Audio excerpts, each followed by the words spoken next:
Cool. Hello. Your name is Nate Crane. Crane like you the bird, are TC native and an MSU alum and the owner of Rare Bird. Yeah. I understand that you have some local reputation as a bird watcher, and people actually call you Birdman.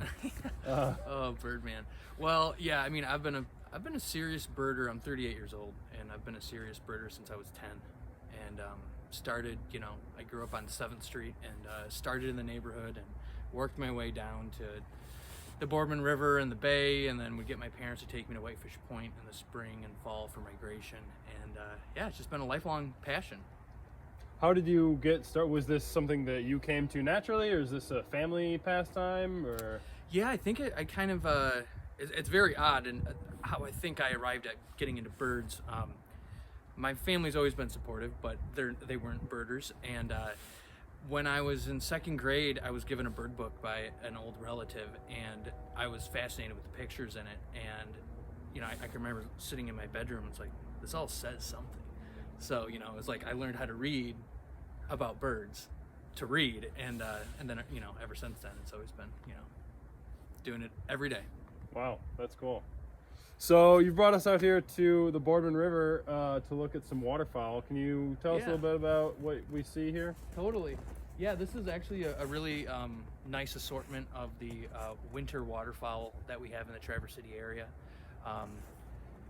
There's common golden eyes, buffleheads, redheads, lesser scaup. There's a really unusual male ringneck duck that's actually out there, which is pretty special to see this time of the year. We're normally a spring and fall migrant.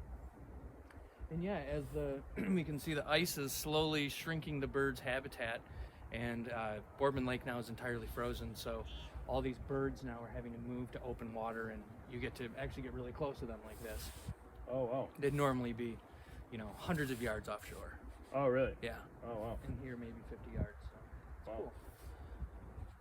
And so I know you mentioned that a lot of these birds are migratory, and that only the mallard is native here. Yeah, the mallard, and that's a bird that we have here all year long.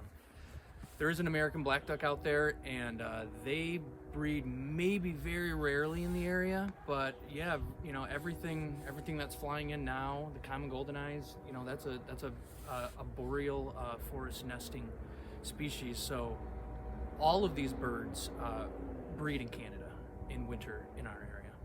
Oh, wow. Yeah. That's cool. The name of your pub is Rare Bird. Rare Bird. Did that have any inspiration from your birding Oh history? yeah, totally. I when I travel, it's always solely focused on birding. So I'm always, I was just in Southeast Arizona and Rio Grande, Texas. I'm actually going back in a month for 5 days, trying to get super rare specialty species, because North America has, I think probably like well over 800 species, and so yeah, if you just got to get them all. So I'm working on it. Cool. Yeah. Wow. Have you? Does that name refer to any bird in particular, or just the fact of seeing rare birds? I think just seeing rare birds. I don't necessarily have like a particular, favorite rare bird. There's really cool stuff that I've seen, but I've been doing it long. Particularly noteworthy? Yeah, there's a bird called an eared quetzal, which has only been seen in North America, I think 7 times since 1979, and I got one when I was in Southeast Arizona and photographed it. Oh, wow. So that was really cool. And yeah, that was myself and my buddy who we were birding with were the last people to see it. So Wow. yeah, Wow, hopefully that's very hopefully cool. it's back, but Yeah. Wow. in the spring. Sweet. Do you have any, how do you get involved with birding? I mean, I see you have some telescopes and binoculars here. Do you need special equipment? Totally. And also, how do you know what you're looking at? Because if I came out here, I would just see a lot of ducks. Mm-hmm. Yeah, and I mean, for someone to start out doing it, there's field guides and a lot of digital stuff too now.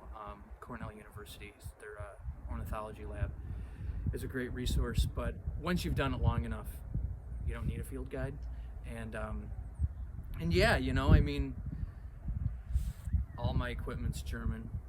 It's all, it's the only stuff that I use. I've got Leica and Swarovski and Zeiss and yeah, I mean, I've been out with enough good birders, and people have kind of old equipment and not good equipment, and it definitely makes you a better birder. So you can oftentimes judge people's seriousness by, when all the scopes line up to see a rare bird, and it's like, that's nothing. So yeah, it definitely helps. Cool. Well, my guest is Nate Crane.